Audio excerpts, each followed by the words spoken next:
seguros y abortos seguros. Abortos inseguros significa que ponen en riesgo la salud de la mujer o de la persona con capacidad de gestar. Hay un montón, desde aguja de tejer, pasando por yuyo, pasando por agua jabonosa, sonda, etcétera, etcétera, etcétera. Un montón.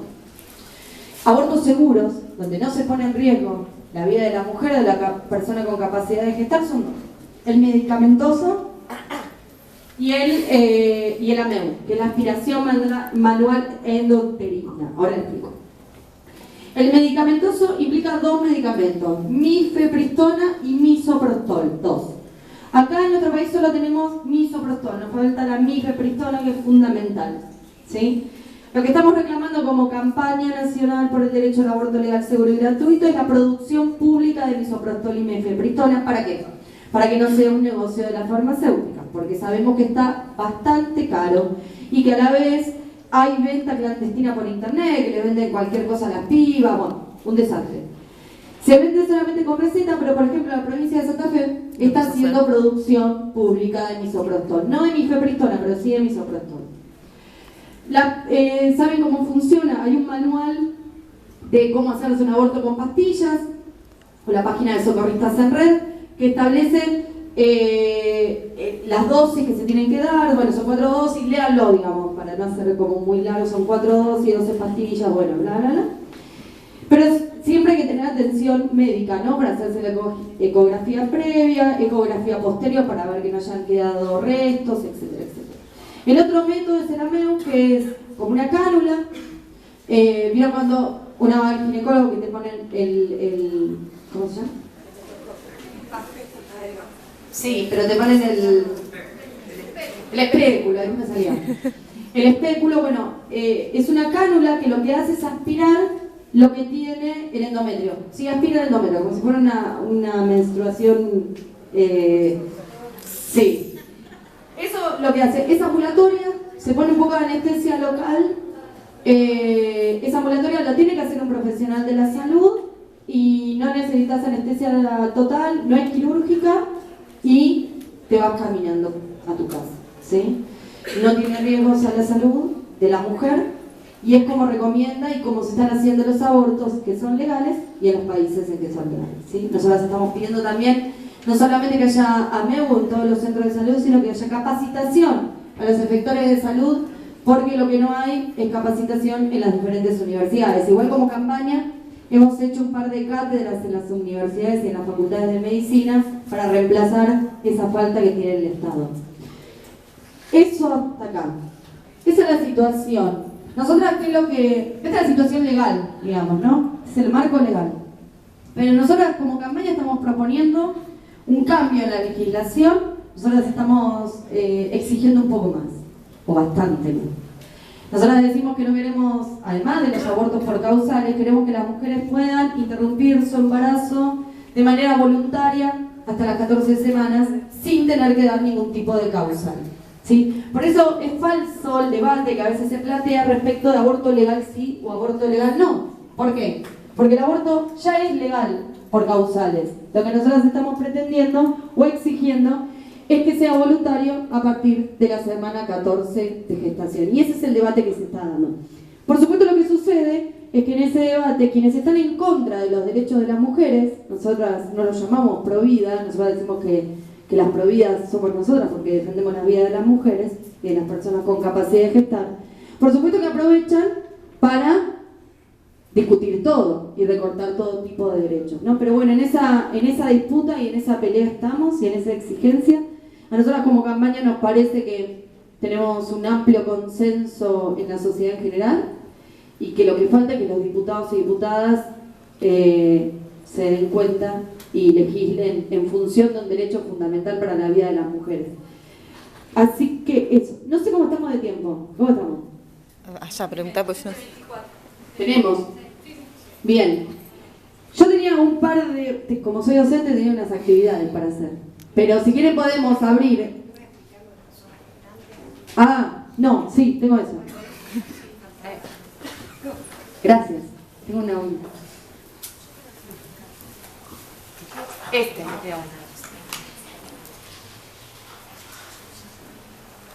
Para que quede claro con eso.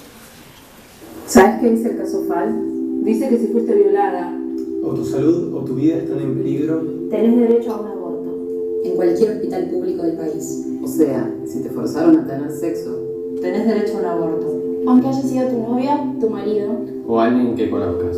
Aunque no hayas podido defenderte. aunque estés en situación de prostitución. Además, si el embarazo pone en peligro tu salud física, o tu salud psíquica o emocional, o si el embarazo pone en peligro tu vida, Tenés derecho a un aborto. sí, escuchaste bien, tenés derecho a un aborto. No pueden pedirte que denuncies la violación ante la policía. Ni que te hagan estudios médicos para comprobarla. Tampoco pueden pedirte la autorización de un juez. porque basta con tu palabra. tu cuerpo es tuyo. Tu cuerpo es tuyo. No dejes que nadie te diga lo que tenés que hacer. Ni un médico, ni tu familia, Ni tu marido. ni tu novio. O tu novia, ni tus amigos, ni tu iglesia. Porque la decisión es solo tuya. Aborto no punible. Es tu derecho. Bien.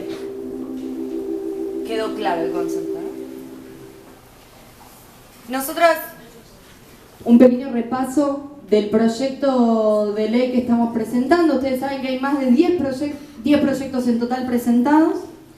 El proyecto de la campaña lo que cuenta es con una adhesión de más de 550 organizaciones de todo el país, a diferencia de los otros proyectos. Y en su artículo 1, no sé si llegan a leerlo, dice no sé si... que en el ejercicio de un derecho humano a la salud, toda mujer tiene derecho a decidir voluntariamente la interrupción de su embarazo durante las primeras 14 semanas del proceso gestacional. Bueno, el plazo dice de cuánto tiempo deberían garantizarle la práctica, y dice, sin perjuicio de lo expuesto, a partir de la semana 14 se habilita el aborto si el embarazo fue producto de una violación y si estuviera en riesgo la vida o la salud, o si existieran malformaciones fetales graves. Esto quiere decir que antes de la semana 14 no, sí, también, digamos, ¿no? Pero hasta la semana 14 es voluntario o por causales, y a partir de la semana 14 por causales, ¿sí? Y ahí no tiene plazo. El artículo 5 plantea algo fundamental para nosotras, que es la legalización. Muchos y algunos proyectos solo hablan de despenalización, o sea, de que las mujeres no vayan más presas, ni sean judicializadas por decidir sobre su cuerpo. Pero lo que nosotros estamos planteando es que además sea legal. ¿Qué significa esto? Que todas las obras sociales, prepagas en el sistema público de salud se garantice dentro de lo que es el plan médico obligatorio, por lo tanto que sea una práctica gratuita de acceso, ¿sí? Que lo tengan que garantizar sí o sí. Por eso decimos aborto legal, seguro y gratuito.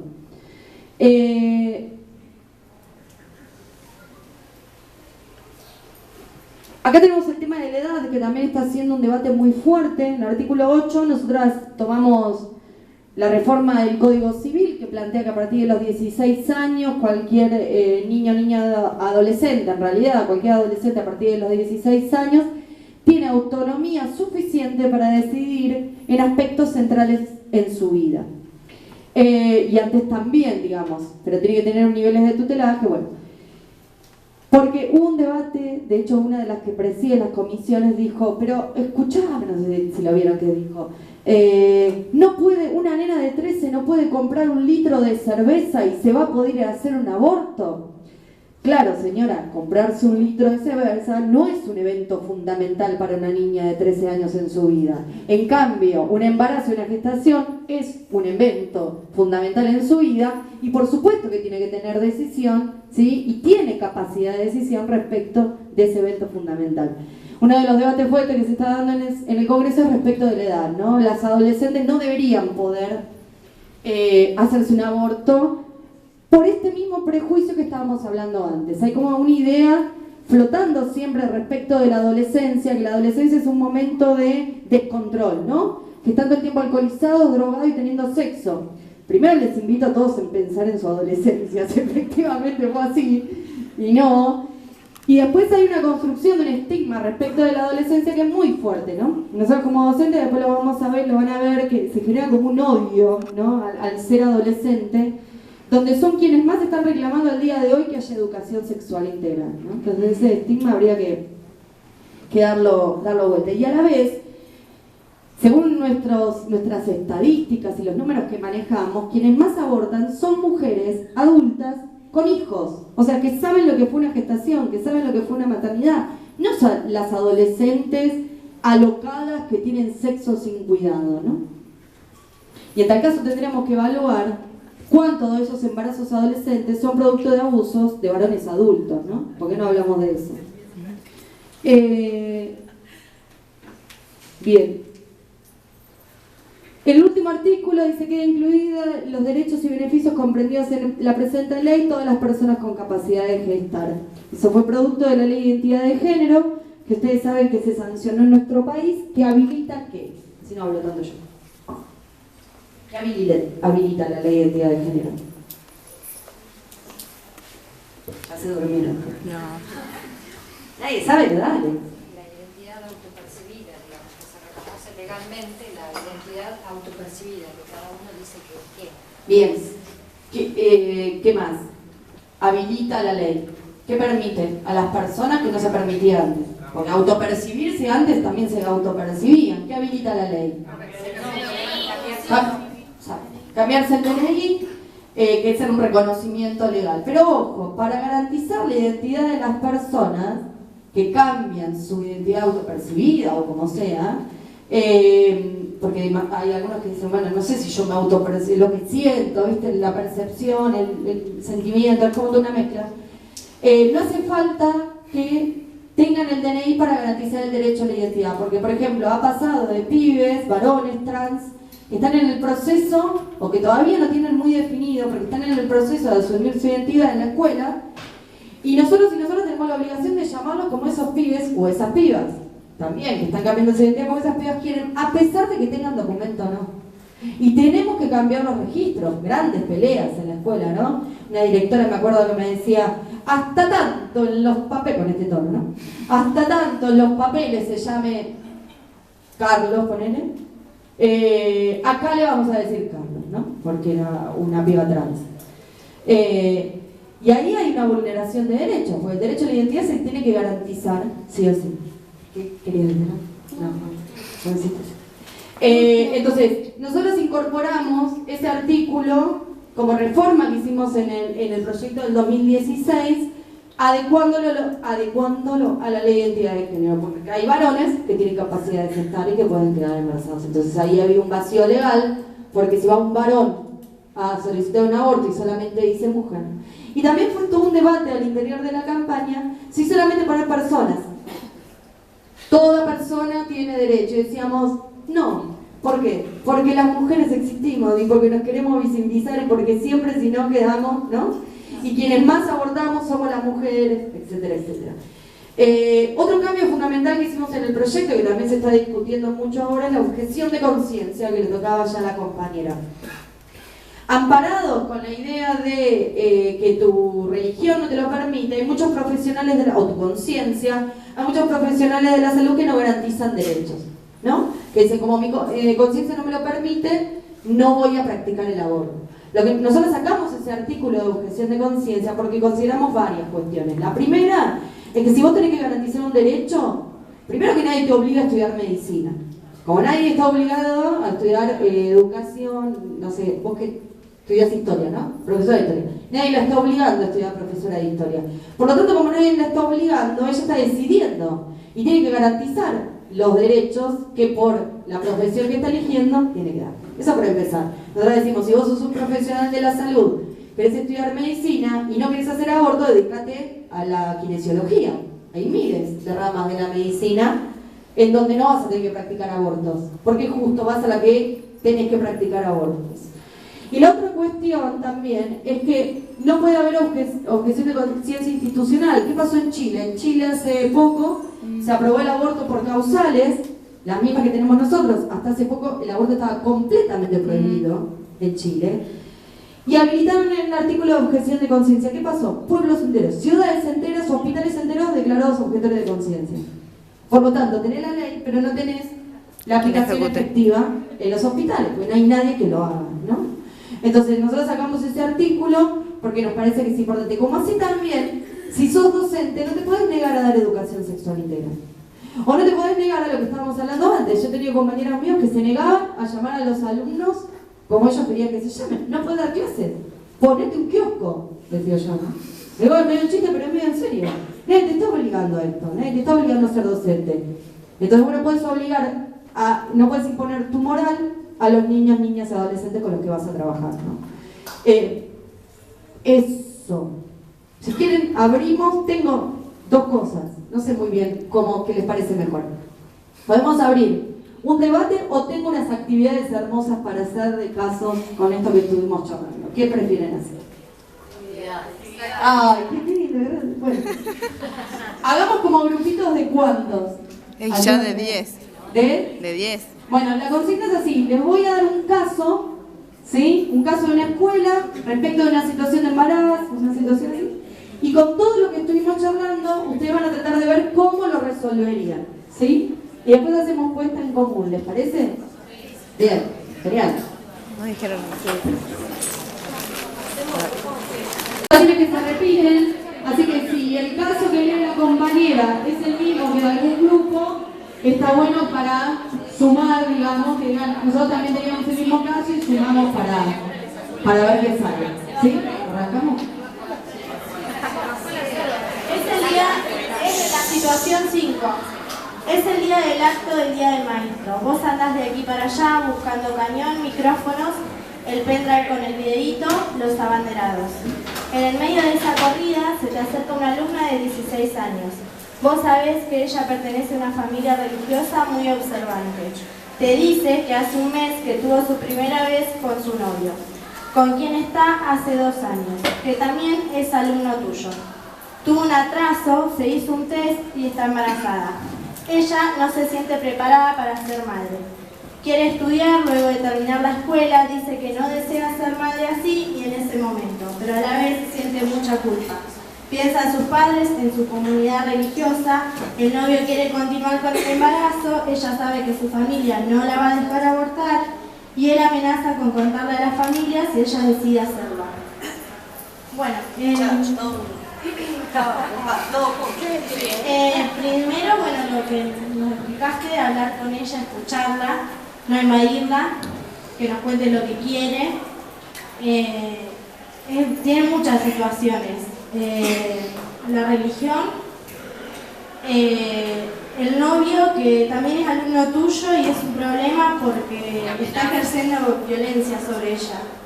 Entonces tendríamos que saber de qué manera poder abordarlo a él, no sé si grupalmente hablar sobre la violencia de género. La violencia es de invadir sus derechos también, ¿no? Porque no la acompañan. Pasale por así escucha el resto allá. Generando violencia, ver como docente cómo hablar de violencia, pero más que nada cómo invade los derechos, sino porque no está acompañándola a ella, ¿no? La está amenazando que ella tiene miedo de enfrentar a sus padres o por problemas de lo que es una religión y él no la acompaña en esto, sino que le va a contar a sus padres lo que hace. Allá la compañera. Nosotros estamos en el mismo caso y bueno, en primer momento decidimos, compartimos con la compañía lo mismo, pero nos surgió una duda. Porque sabemos que el bebé se forma, de 2 personas, un varón y una mujer. ¿Qué hacemos en ese caso con el varón que no quiere abortar? No sé, es una duda que realmente es. A nosotros nos surgió la misma duda que la querés. Perdón, porque hablo re finito. Yo fui la primera que dijo eso en el grupo porque me parecía también injusto por el lado del chico. Si él quería tener ese bebé y la chica no quería, me parece horrible la amenaza porque tiene que respetar y para mí el docente tiene que sentarse y hablar con ellos dos y que debatan ya entendiendo lo que te dice el docente, que el docente le dé las herramientas, lo que es el aborto, hasta qué semanas, la religión, el tema de la religión, y que bueno, que ellos puedan confrontarse, hablar y ver si se puede llegar a un acuerdo. Yo tengo una consulta. ¿No somos las mujeres las que llevamos ese... Yo tengo ese punto de vista. La que lleva el feto en su vientre es la mujer. Y la que se somete a todos esos traumas es la mujer. y digan lo que digan, somos nosotras las que tenemos todos los problemas. Es nuestro cuerpo, no es el de él. Entonces, es como que se sigue debatiendo algo antiguo, no sé, en mi punto de vista. Se siguen entrometiendo en el cuerpo de nosotros. Claro. Parate, Carlos. Hablen con el micrófono fuerte, porque si no atrás no escucha nada. Yo creo que si el varón quiere ser papá, que la mujer aborte no lo vuelve infértil. Por lo cual hay que ver que esa mujer lo que está diciendo es: no quiero tener un hijo con vos. No quiero tener un hijo en este momento. Así que se relajan y tienen un hijo en otro momento con otra persona.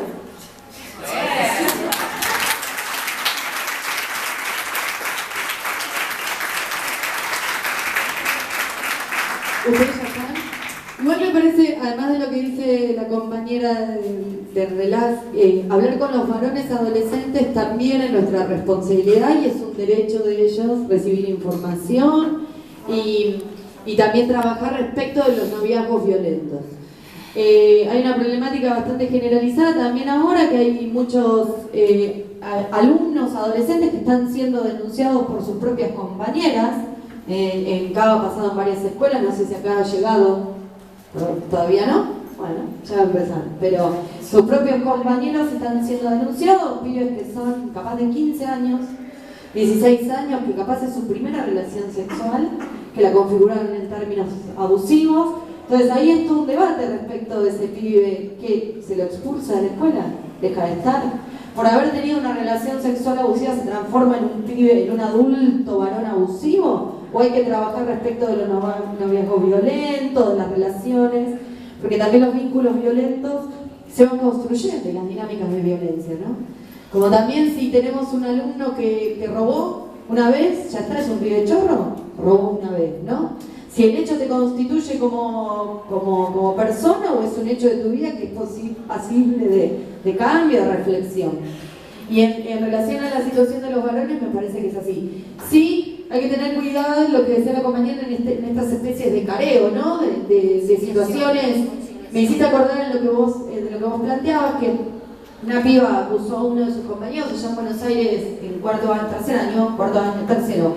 Acusa a su novio de que la violentaba en el medio de una asamblea docente, como si fuera esta cantidad de gente. Empezó un careo entre ellos dos y él, adelante de todo el mundo, también le decía: vos me revisás el celular, me vivís celando, ¿no? Entonces había ahí una dinámica que se estaba construyendo de mucha violencia, donde nosotros y nosotras todos tenemos que empezar a pensar también esos vínculos violentos que vamos construyendo, ¿no? Revisar el celular, con quién fuiste, a dónde dejaste de ir, la idea del amor romántico, la posesividad, de eso hay que hablar también, ¿no? Si el cuerpo es del otro o no. Y también una reflexión en relación al producto de esas relaciones sexuales o de esas primeras relaciones sexuales. Esas demostraciones de amor, de no cuidado, son muy generalizadas entre los pibes y las pibas. Dicho esto, otro, así no hablo tanto yo. Pase. Para acá, así todo el mundo escucha. Es que no llega el micrófono. Van a ser docentes, vamos. Siempre con vergüenza. Bueno, lo leo porque tiene algo similar. Bueno, la situación es la situación 3. Y dice: mientras te dispones a almorzar en los 10 minutos que tenés entre la séptima hora y la prehora del turno tarde, se acerca un alumno de 15 años. Te pide que salgas un segundo de la sala de profes para hablar con vos. Estuvo en un taller de ESI con vos y por eso siente confianza para compartir la siguiente situación. Está muy angustiado y te cuenta que su novia de la misma edad le dijo que está embarazada. Él manifiesta dudas, porque solo tuvieron relaciones una vez, que fue la primera vez para ambos, por lo cual él suponía que no podía haber posibilidad de embarazo. Más allá de sus dudas,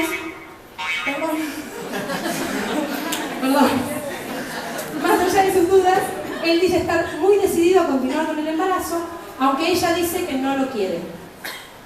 Bueno, esa es la primera la situación que nos toca a nosotros, que también nosotros nos preguntamos en un momento por el chico, obviamente entre toda la charla nos preguntamos en un momento por el chico, pero lo primero que quisimos ver es, bueno, escucharlo hablar, como decía ella, y que darle información, obviamente que información sexual, que podía haber quedado embarazada, sí, fehacientemente en la primera, porque cuando él dice que está asustado, nosotros interpretamos que bueno, por ahí, qué sé yo, no sé, sentirá miedo, le parecerá que era irreal.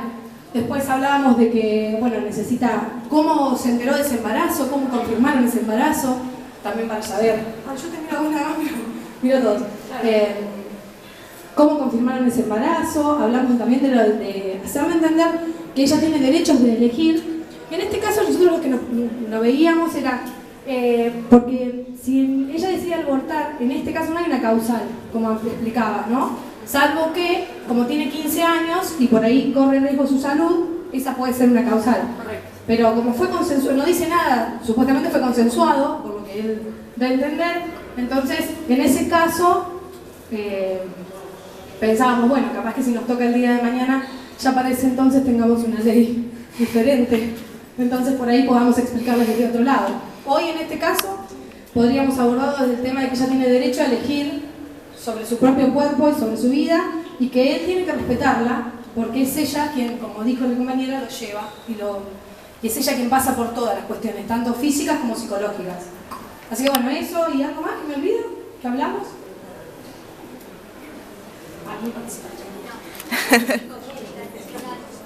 Así que bueno, eso.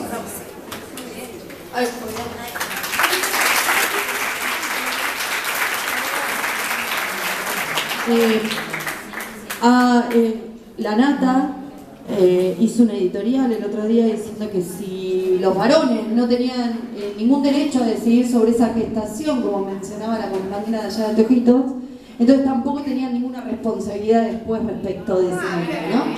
Bueno, mira qué lindo.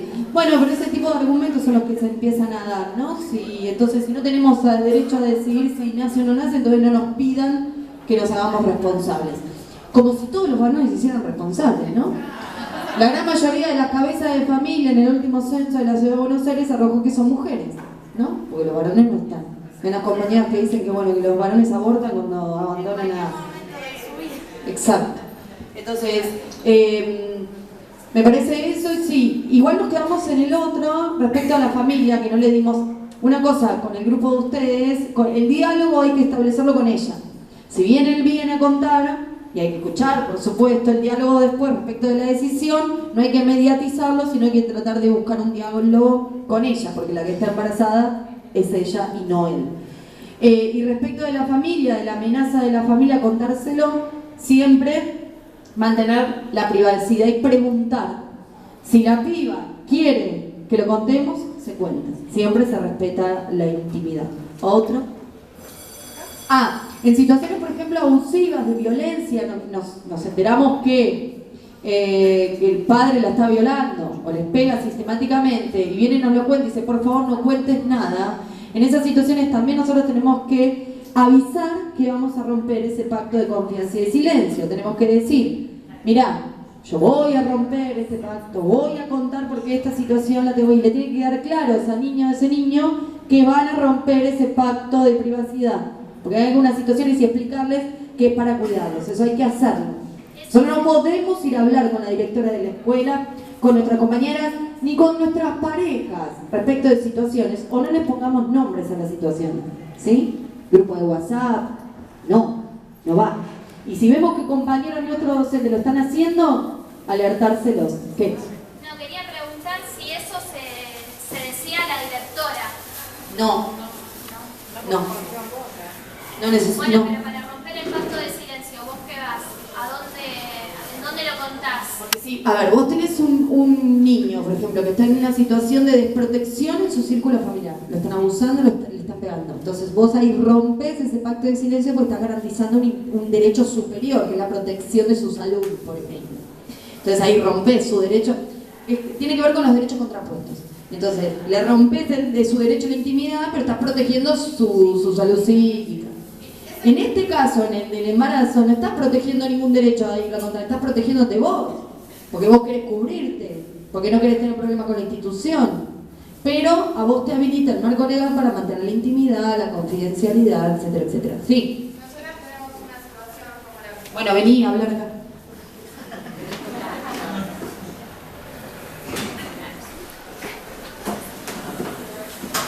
Es muy difícil pensar a los niños pensamos que alguien tiene que estar. Bueno, la situación número 1 nuestra dice: durante un recreo se te acerca una niña de 13 años. Ella es alumna tuya en una materia y tiene buen vínculo con vos, por lo cual decide comentarte que tiene un atraso. No menstrua hace 3 meses. Te comenta que tuvo relaciones con su primo, 6 años mayor que ella, que vive en la casa contigua a la de ella. Te explica confusamente que le dijo que tienen que ser novios a escondidas, sin que sepan los familiares. También le había dicho que se quede tranquila, que él sabía cómo cuidarse.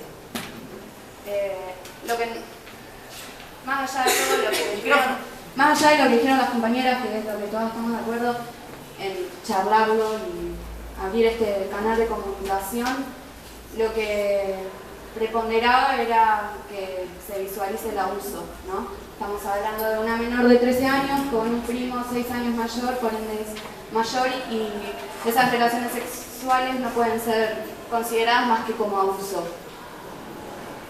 La decisión de si sigue o no su embarazo nos pareció que era como algo que se puede charlar a posterior, ¿no? Lo primero era visualizar esto, el abuso, y nada, bueno, también nos preguntábamos cómo. No somos todas docentes las que estamos en el grupo y por ahí no sabemos qué herramientas tomar cuando se suceden estas situaciones, ¿no? Que es lo que explicaste vos. Bueno, puras dudas. Muchas dudas. La primera cuestión que nosotros también cuando hicimos los relatos estos de las situaciones, siempre poníamos un plus de queme docente de ir de acá para allá, porque efectivamente esas son nuestras condiciones de trabajo. Nosotros no nos va a pasar que vamos a estar sentadas en 5 horas de relajación y va a venir un niño, contamos un problema, va a ser en el medio de un pasillo, cuando tenés que, entonces va a ser en ese contexto, ¿no? En ese contexto, entonces hay que estar preparadas y que esas cosas nos van a pasar todo el tiempo. Si en promedio 1 de cada 5 niños es abusado en su seno familiar, no es una excepción que vamos a tener en el aula, va a ser una constante, ¿sí? Entonces, lo que no hay es hablar de eso, se menciona, pero va a ser una constante. Y eso, hay muchísimos protocolos y manuales también para identificar. No sé, ustedes no tienen educación sexual integral como asignatura, ¿no, profesorado? Bueno, yo doy esos protocolos que tienen que ver con identificar elementos, digamos, como rasgos o evidencias primarias y secundarias en relación al abuso sexual, ¿no? Bueno, todas esas cosas que debería haber una materia para que ustedes puedan saber. Después les pasamos para protocolos de ASI, y abuso sexual infantil. Yo tengo un debate en relación a la compañera, porque en realidad, lo más importante ahí es solucionar el problema de la gestación, ¿no? Que es más urgente. El otro, por lo que te cuenta la piba, ojo también, en esa escucha atenta, ¿para quién crees que se evidencie el abuso? ¿Para ellos, para vos, para la institución, para quién? Está claro que ella, digamos, cuando un niño, una niña, un adolescente está en una situación abusiva, tiene clarísimo que está en una situación abusiva. No, perdón. Ahora me decís, no hace falta que uno le ponga el título, ¿sí? Con que el pibe te lo esté contando, la vida ya está, suficiente, ¿sí? Porque seguir diciendo, digamos, que ella clarifique que es un abuso, no hace falta. Nosotros le estamos clarificando a eso.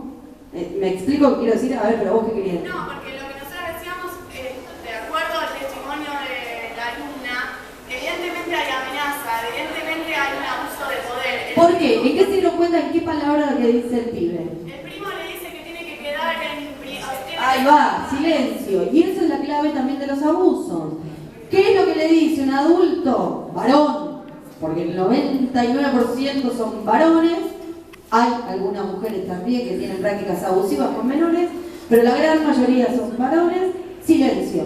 Es un secreto entre nosotros, no tenés que contar nada, no tenés que decir nada, etcétera, etcétera, etcétera. Entonces ahí el silencio es la clave para identificar, ¿no? Por eso recapacitamos en esto de la visibilización. Consultarle a la alumna si ella sabe lo que está siendo víctima de un abuso. Porque que sean novios, como él le plantea, no sabemos todo.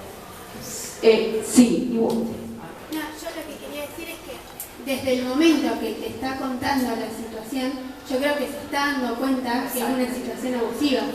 No necesariamente volver a preguntarle si sabe qué es lo que está viviendo, porque evidentemente se está dando cuenta de que eso no está bien. Bueno, capaz que plantear a la chica que la alumna no cae de lleno en lo que está pasando, entonces...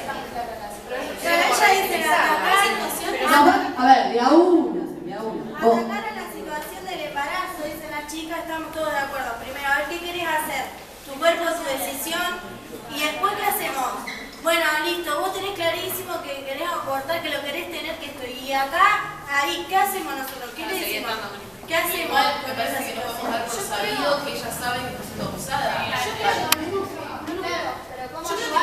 que olvidar que hay un montón de mujeres que sufren situaciones de violencia en las cuales, digamos, no pueden visibilizar y tienen totalmente naturalizado que están viviendo hace muchísimos años en una situación asimétrica de poder. Eso no lo podemos dejar de lado. Más allá que nosotros hacemos la lectura desde otro posicionamiento, pero la naturalización de estas cuestiones patriarcales es absoluta. Totalmente. No estoy diciendo eso, pero digo, la necesidad de visibilización como denuncia general es una cosa. Someter a una piba que está viviendo esa situación a que conceptualice además que esa situación que está viviendo es abusiva, es complejo. Por eso lo que hay que hacer, más que tome conciencia del abuso, es acompañarla, protegerla, hacer las denuncias pertinentes, tratar de ver si el Consejo de Niñas, Niñas y Adolescentes toma medidas en relación a esa situación que está viviendo, pero ¿se entiende la diferencia de lo que planteo? Digamos, son como dos situaciones o dos trabajos diferentes. Vos podés hacer un trabajo más general en el aula respecto de qué es una situación abusiva y cómo se plantea, y otra cosa es a esta piba que te lo viene a contar, porque es en algún punto revictimizarla. ¿Me explico lo que quiero decir? Sí. Pero por ahí ella le puede pedir ayuda a la docente porque cree que está embarazada porque tiene un atraso. O le puede decir, mi primo me abusa o mi primo me viola. Por ahí no sabemos si ella es consciente de eso y cuando hablamos de la sexualización. Sí.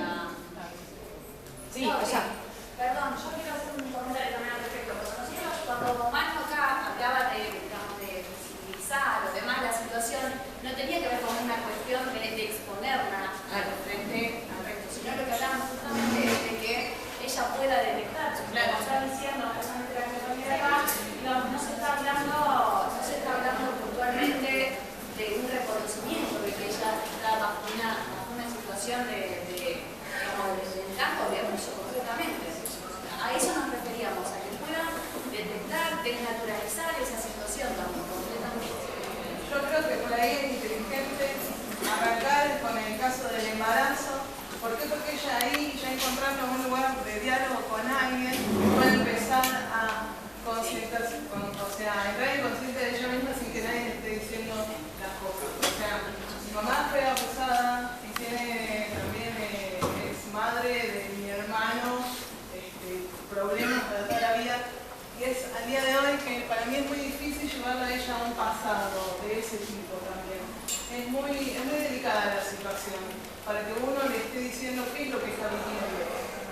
Más que darle las herramientas para que ella sí pueda entender qué es lo que le está sucediendo y cuáles son las nuevas formas porque eso es una vieja forma y está súper arraigada a la sociedad. Todos en el barrio tenemos casos, todos en la familia tenemos casos.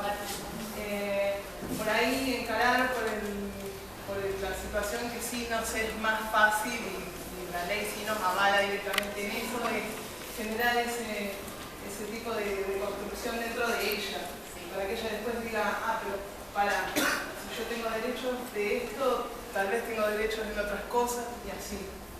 Sí, y además plantearse en lo positivo y en términos de los derechos. Y uno puede trabajar situaciones abusivas, contando cómo son las situaciones abusivas o contando cómo no son situaciones abusivas. Y cómo una relación es amorosa, consensuada, respetuosa. Y si uno y una trabaja desde ese lugar, lo otro queda en evidencia, ¿no? Entonces también construir respecto de qué sí es sano, qué sí es amoroso, qué sí es un verdadero amor, es más interesante que construir por la negativa. Sí. Bueno, nosotros tenemos la situación 6. Timbre. Terminó la hora y salís del aula. Te dirigís a la preceptoría a llevar un apercibimiento y en el camino ves a una chica de tercer año sentada en un banco llorando y sola. Cuando entras, una preceptora que notó que te quedaste mirando a la niña te dice: ¿viste lo que le pasó a esa? Tan calladita que parecía y está embarazada. Yo me enteré porque me lo dijo otra de las pibas. Igual ya se lo dije a la directora y habló con ella. Ya le bajó los humos y le sacó la idea de sacarse al bebé. Ahora que se haga cargo de lo que hizo.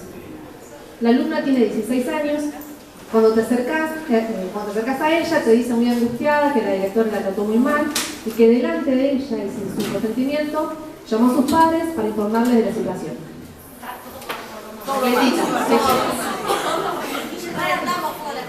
Bueno, la consigna era ver qué recorrido haríamos nosotros como docentes y cuáles serían los derechos vulnerados.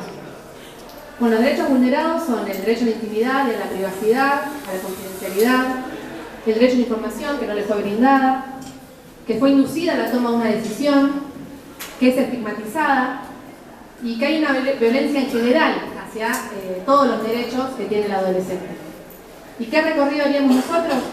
Primero hablar a solas con la chica, tener una escucha activa y respetuosa y en ese contexto darle una información integral, preservando siempre el derecho a la intimidad, que busque la compañía de un adulto de confianza y contarle este 0800 que nos pareció muy interesante porque ahí puede tener todo tipo de información y de respuestas. Bueno, en general eso fue lo que planteamos, no sé si... Otra sensación. ¿Y con la directora? La linchamos directamente. No sé, o sea, nosotros obviamente reprochamos y repudiamos el accionar tanto de la preceptora como de la directora. Y creo que una medida a tomar sería hablar de manera personal con ellas, ver por qué las ha llevado a tomar esa acción y después te podría hacer tal vez una reunión de grupo con todos los actores institucionales para ver cómo proceder, si no se queda claro cómo proceder ante esas acciones. Y que la directora también actúe para que haya perfeccionamiento en esa rama, ¿no? Claro. La directora no tiene información. Por eso mismo. No tiene ella la información por lo visto y tampoco la quiere brindar. Ya tiene una decisión formada. Porque eso, por más que vos no estés informada, tenés una decisión así, que viene desde antes y que dice en contra del aborto, se ve que está en contra. Hay una decisión unilateral y se coacciona para que la siga. Bien. ¿Quién más? Dejo acá. ¿Qué más? ¿Falta alguno? Bien. El tema de las instituciones es muy complejo porque nosotros vamos a tener que seguir trabajando en esas instituciones y nos vamos a encontrar con compañeros y compañeras que no solo dicen esas cosas, sino que también pueden llegar a decir: mira, estos bolivianos no entienden nada, ¿no? Como tenemos de todo entre los compañeros docentes en términos de derechos. Entonces es complejo y también en términos de autoridades. Bueno, acá en esta institución, si me entienden. Bueno.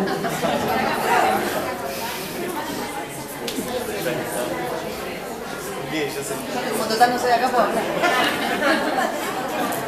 No tengo problemas con mis otras. A nosotras nos tocó la situación 4, que dice: lunes, último día para entregar planillas con notas trimestrales de tus 10 cursos. Mientras corres pidiendo prestadas lapiceras verdes y rojas, se te acerca en el patio un alumno trans de 18 años. Se lo nota muy angustiado. Te pide hablar en privado y te dice que sufrió un abuso sexual el fin de semana en un boliche, por parte de un grupo de pibes. Bueno, nosotras hablando, llegamos a la conclusión de que primero escucharlo, darle las herramientas que tenemos, explicarle cuáles fueron sus derechos vulnerados y que él pueda decidir. Obviamente si él no, yo creo que si nos pide a nosotras que no contemos nada, hubo una discusión en eso, en el sentido de que algunos decían que se lleva a los directivos y otros que se remuerde el derecho que el alumno nos pide. Yo creo que debemos guardar lo que él nos cuenta y que él decida, con las herramientas que nosotros le brindamos, a tomar la decisión si de denunciar o cómo afrontar ese problema. Varón trans, estamos hablando de persona que nació con vagina y asume una identidad de varón, ¿no? ¿Sí? ¿Estamos de acuerdo con eso? No. ¿Y qué entendemos por varón trans? Trans es la persona que se le percibe trans, no necesitas cambiar de género para que sea trans. Bien, no te precisas cambiar de género para ser trans, ¿sí? ¿Estamos más o menos? Bien. ¿Tiene capacidad reproductiva? A veces sí, a veces no, depende. Pero depende. Sí, lo que suele suceder también es que hay muchísimas violaciones correctivas. Hay identidades que no son ni cis mujeres, ni cis varones, digamos que no nacieron mujeres, se identifican como mujeres. Muchísimas violaciones correctivas en situaciones disímiles, ¿no? Entonces, primero, ahí, si te contó que fue fin de semana. Después, respecto de la denuncia, ya charlamos sobre eso. No es obligatorio hacer la denuncia. En acaso es un derecho. Vos no tenés la obligación de ir a denunciar. Es tu derecho que haya justicia. Entonces ahí hay todo un proceso. Para algunas personas, ir a denunciar violaciones puede ser reparador. Para otras, someterse a todos los tránsitos de la justicia puede ser completamente revictimizante. Y eso también, digamos, si bien siempre se apela a la denuncia, también es verdad que la denuncia a veces tiene unos mecanismos tan complejos que es difícil, ¿no? Entonces ahí siempre como un acompañamiento en esa situación. Y siempre respetar la intimidad, volvemos a lo mismo. Si ese pibe no quiere contarlo, no se cuenta. Sí, lo que se le puede decir, que esto es importante, si hay una situación abusiva, hay también, si no lo charlamos la otra vez, posibilidades de también solicitar los antirretrovirales, por las dudas, haya habido transmisión de VIH, ¿no? Que después hay todo un tema, porque siempre hablamos respecto de la protección del VIH, de cuidarse de no agarrarse VIH, pero nunca hablamos, o nunca tenemos consciente en la cabeza de que yo, o cualquiera de nosotros, podemos estar conviviendo con el virus, ¿no? O que cualquier alumno o alumna del que estamos hablando puede estar conviviendo con el virus. Nosotros estamos hablando de cuídense porque así no se contagian. Y hay tal vez compañeros y compañeras que viven con el virus desde que nacieron, tal vez, ¿no? Entonces hay unas historietas muy buenas que elaboran unos compañeros que se llaman El Bicho, que están buenas también para trabajar con adolescentes. En este sentido, pues la estigmatización respecto de la aportación o de convivir con el VIH sigue muy presente. Y a la vez tenemos cero campaña, cero, cada vez menos, no hay reparto de métodos anticonceptivos, no hay campañas por el VIH, no hay nada. De hecho, habían recortado el reparto de los antirretrovirales. Pero dicho todo esto, ustedes saben que también el virus del VIH puede tardar hasta 5 días en entrar en el torrente sanguíneo si fue por vía sexual. ¿Sabían eso? Bien. A ver si comento. ¿Querés explicarlo? No. Ufa, así no hablaba tanto yo. Bueno, como tiene hasta 5 días, podés hacer un tratamiento que es de un mes de tomar antirretrovirales, que son lo mismo que se toman, digamos, cuando convivís con el virus, para evitar que entre en el torrente. Y esto es una decisión, vos podés decidir hacerlo o no. Como cualquier tratamiento médico, gracias a la ley del paciente, vos podés negarte o podés aceptar. El médico o la médica te tiene que informar de todo y vos decidís si querés ese tratamiento o no. Tenés que tomar 2 pastillas por día durante un mes. ¿Sí? Y así evitas posiblemente. ¿Es garantía 100%? No, pero va bien. Háganlo si tienen. O si tuvieron, digamos, una relación con alguien que convive con el virus y se rompió el forro, bueno, lo que sea también, ¿no? Porque uno a veces puede saber que está, no sé, a veces te lo comentan, pero la gente que convive con el virus no tenemos, ¿no? A veces para incluirse, la obligación de decirle a la otra persona que convivís con el virus. Porque la obligación es la de protegerse, no de dar esa información, ¿no? Entonces, también comentar eso es importante, que mucha gente no lo sabe, ¿sí? La gran mayoría, diría yo. Y a veces profesionales de la salud, cuando alguien va y les pide los antirretrovirales, dicen, ¿para qué? ¿No? ¿Cómo para qué? Bueno, para esto.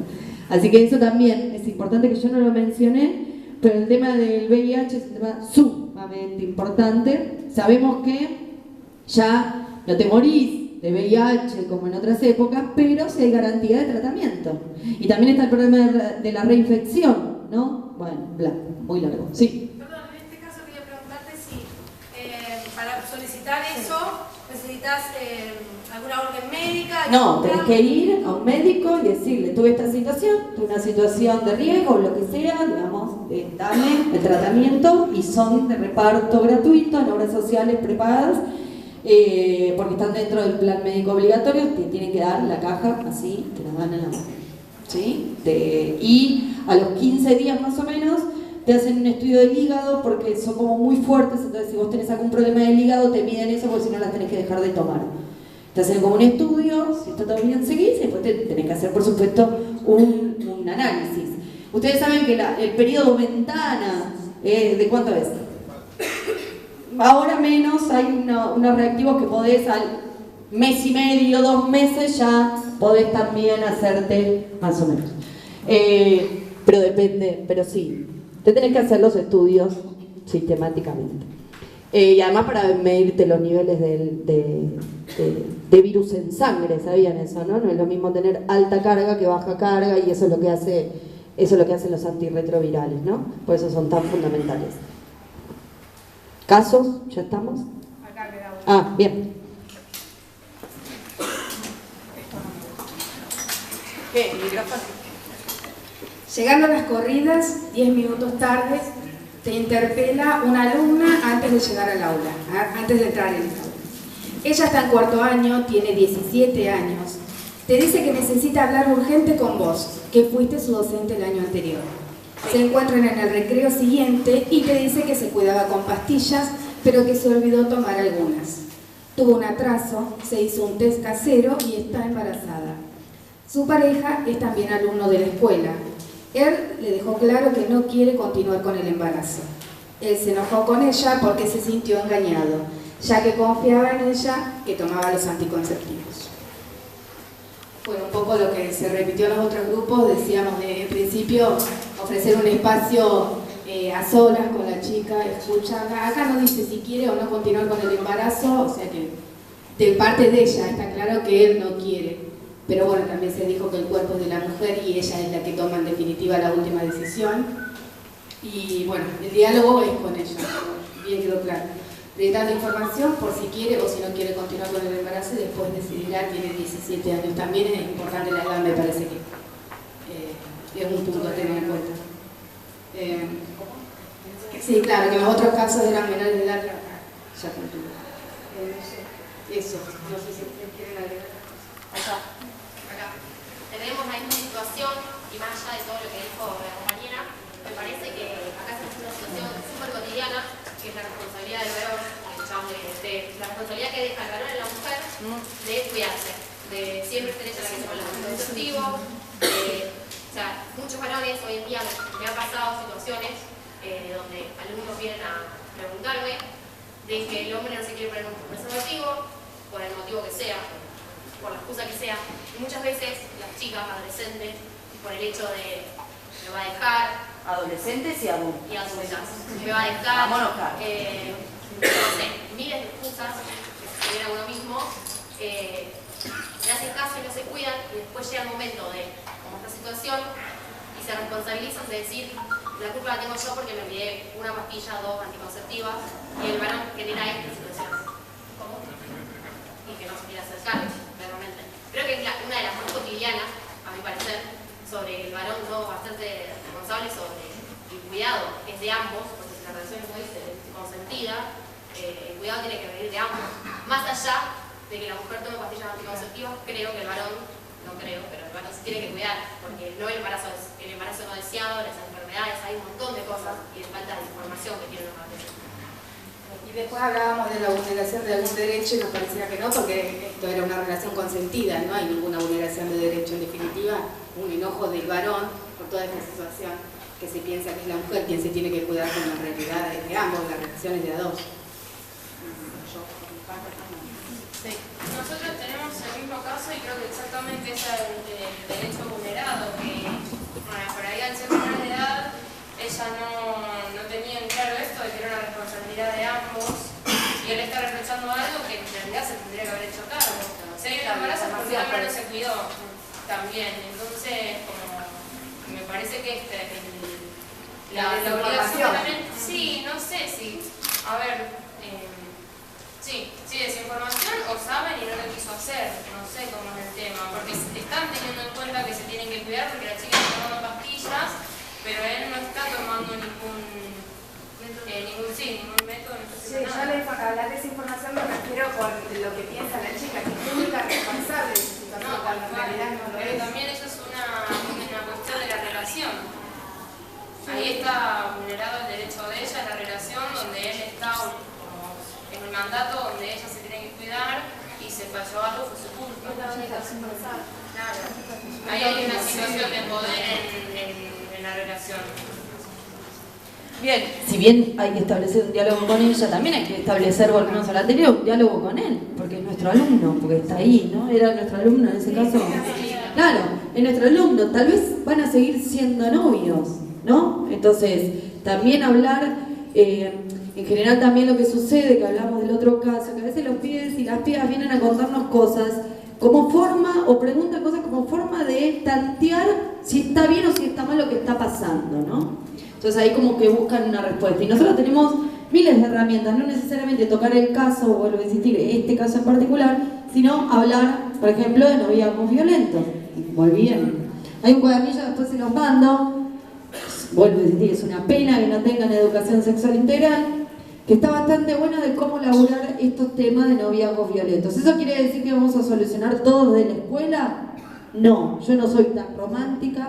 Creo que la escuela es reproductora de muchísimos de los órdenes machistas, patriarcales y capitalistas de esta sociedad, pero también, como decía Freire, la escuela es un lugar de posibilidad, ¿no? De construir otros sentidos. Entonces nos movemos en esa ambivalencia, en un lugar donde inevitablemente se van a reproducir las desigualdades, porque desde que entramos en una escuela vemos como el patio, por ejemplo, lo ocupan los varones y las chicas están en un rincón jugando, ¿no? Desde espacialmente el dominio de los varones, hasta las situaciones más cotidianas de quién habla, quién deja de hablar, a quién se le dan ciertas tareas tecnológicas para que hagan y a quién no, cómo se incentiva al varón, ay, es líder, es quilombero, y si una nena es así, es insoportable, bueno, ese tipo de roles.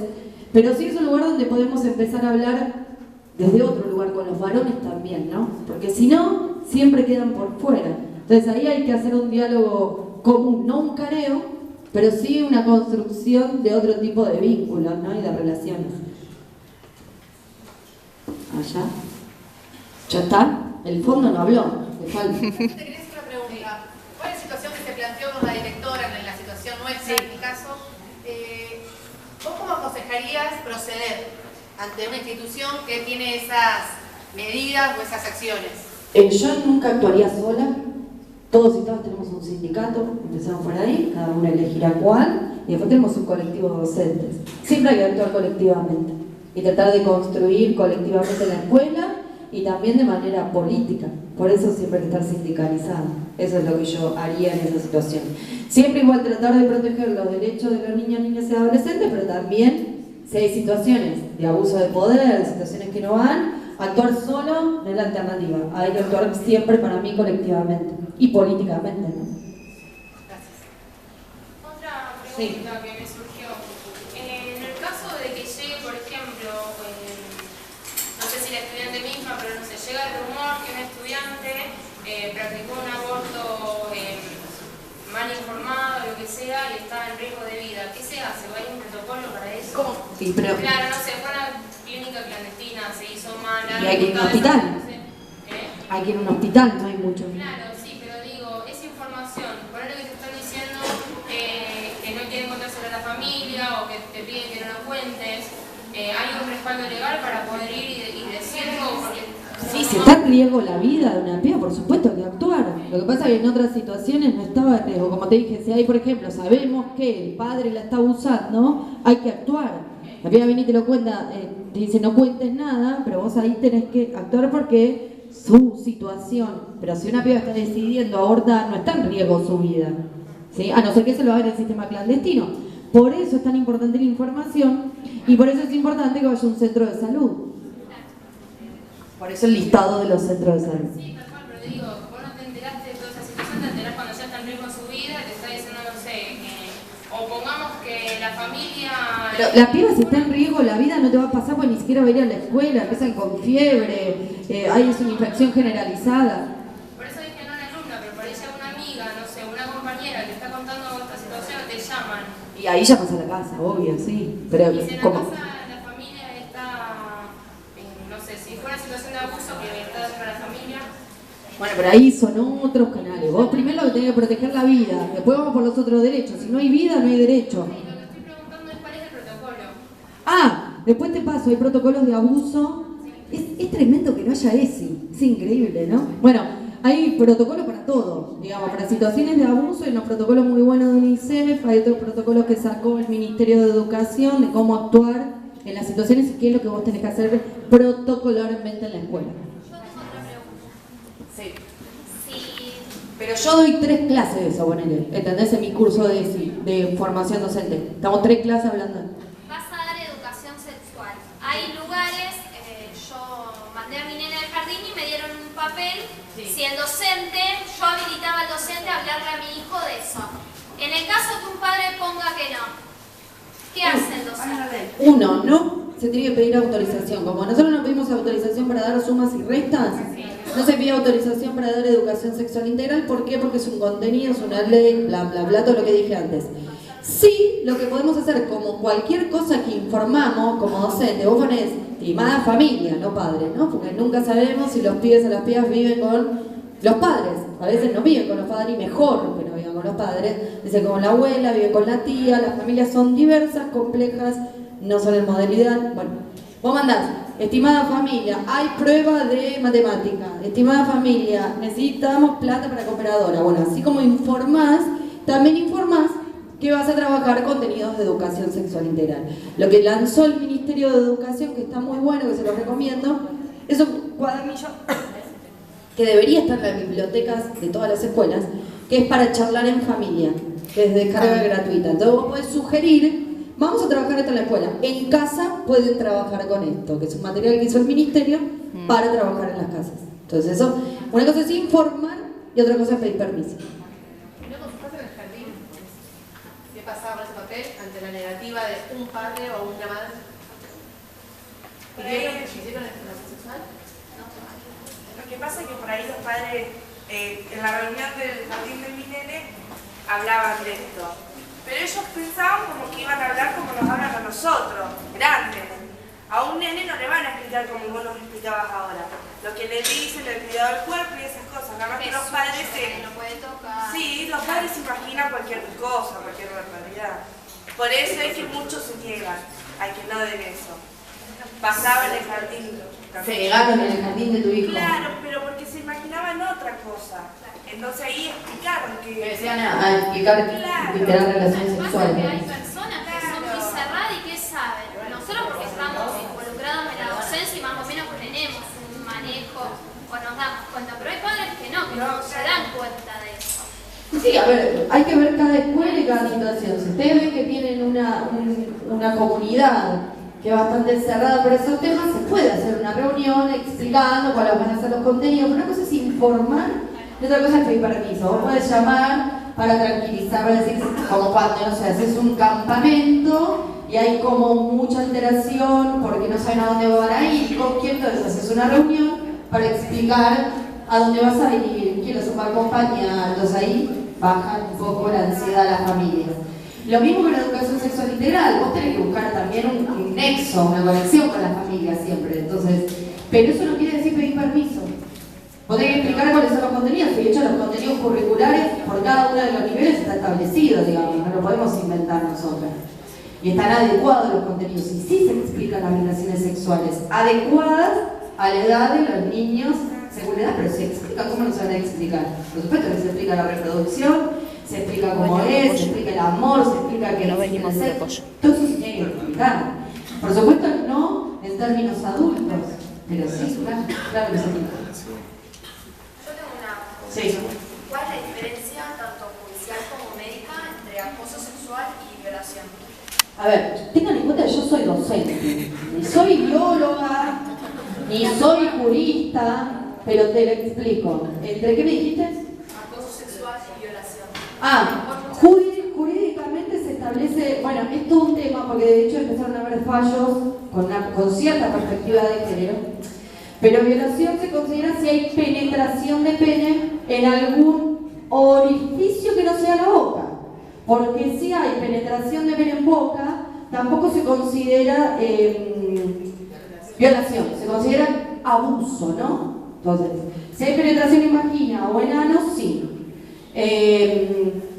Y hasta ahí, porque algunos, qué sé yo, hubo fallos, por ejemplo, de algunos jueces que decían, como esa chica no era virgen, entonces no era violación, es un abuso. Porque bueno, en realidad hubiera sido violación, como decía, bueno, ya estaba... El otro día salió un fallo, por ejemplo, de otro juez que dijo no hubo violación porque era gorda. ¿Lo vieron eso? Entonces, esa es la diferencia. ¿Qué es lo que pasa también en el abuso sexual? ¿Por qué se dice así abuso sexual infantil y no violación sexual infantil? Lo que tiene de complejo el abuso sexual a menores por parte de adultos o a niñas y niños por parte de adultos, porque si bien las que más son abusadas son niñas, también se abusan de muchos niños.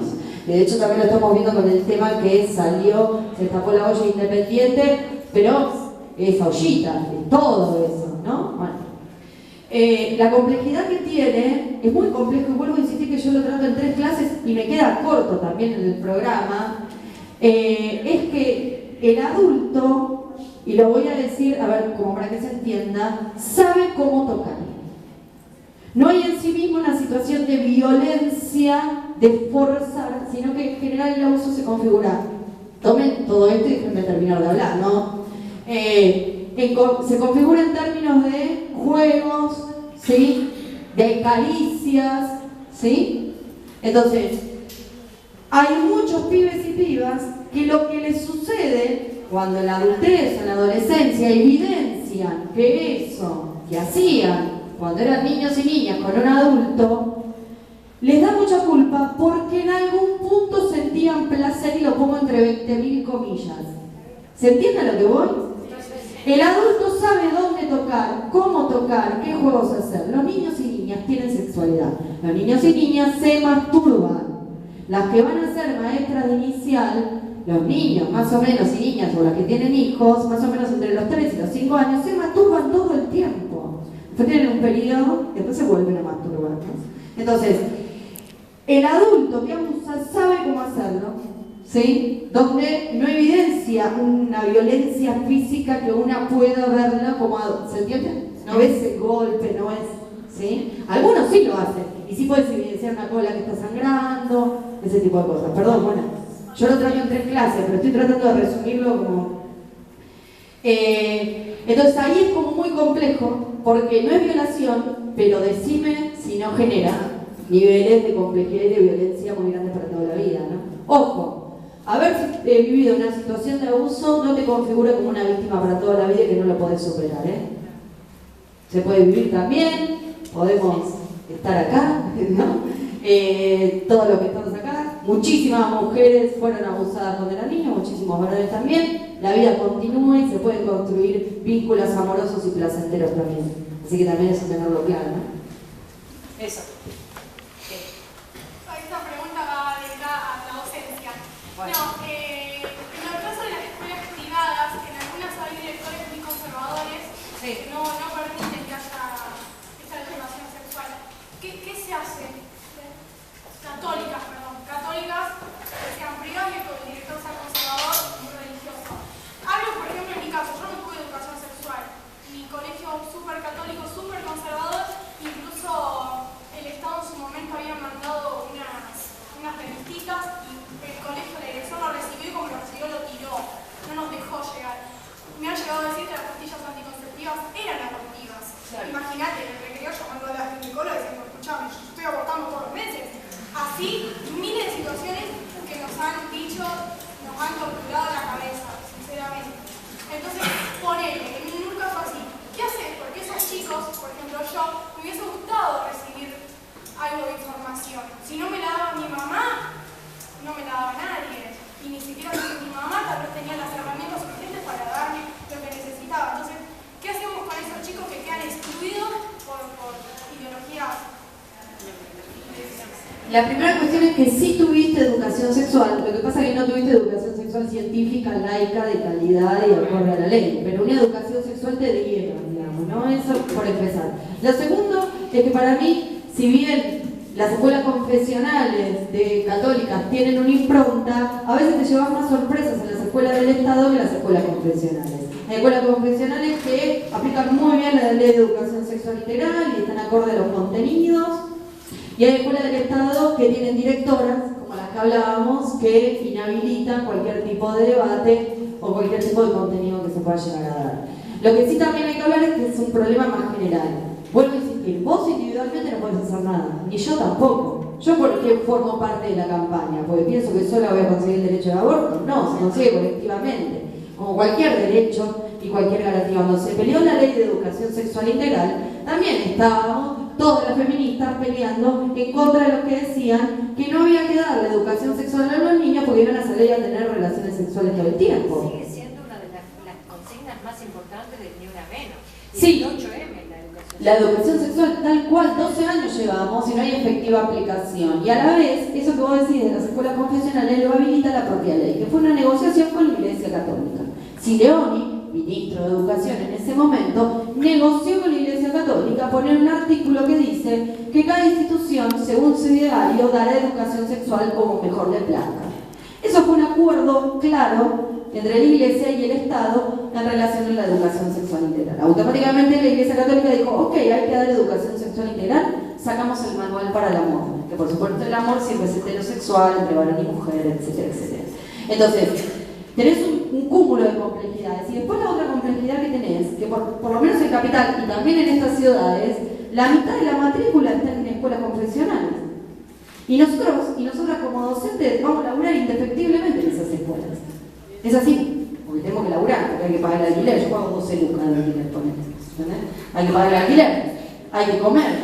Entonces hay que laburar y si la mitad de la matrícula está ahí. Entonces, para mí una exigencia también, esto ya es una exigencia como feminista y como activista política, que es la separación de la Iglesia y del Estado. Tenemos que dejar de financiar a la Iglesia. Y si querés un cura, pagatelo, ¿no? Y si querés ir a una escuela confesional, andá, pero que haya un derecho para todos y todos. Pero bueno, esa es mi posición política particular. Pero bueno, buena licencia, hace un ratito que había 3 o 4 chicas que me pregunté de dónde eran y eran de una institución privada católica de Junín. Le pregunté cómo se habían enterado. Me dijeron que por Facebook y por las redes sociales. Bien. Y estaban súper interesados y lo habían compartido y eran unas cuantas que estaban todas acá. Claro, que no recibían, es lo que ella... que no recibían en la escuela y que todo lo que te pregunté que les había parecido, si había cosas que vos habías dicho que ellos no estaban informadas y me dijeron que más de la mitad. ¿De qué? Más de la mitad de lo que habías contado, un montón de cosas, no las sabían. Sí, claro. Tiene responsabilidad de ellos. ¿Quién más? ¿Alguien más? ¿Quién quiere dar alguna opinión? Estamos, ¿no? Otra cosa. Sí. Vos hace un ratito hablabas de abuso sexual infantil. Sí. Y yo hace un tiempo que en lo personal me empecé a separar, empecé a hablar de abuso sexual en la infancia. No quiero nombrar más la palabra infantil. Bueno. Porque no resulta nada infantil. Siento que ponemos al adulto en una situación, o sea, no lo puedo explicar. Sí, que el problema es la víctima y no el victimario. Sí.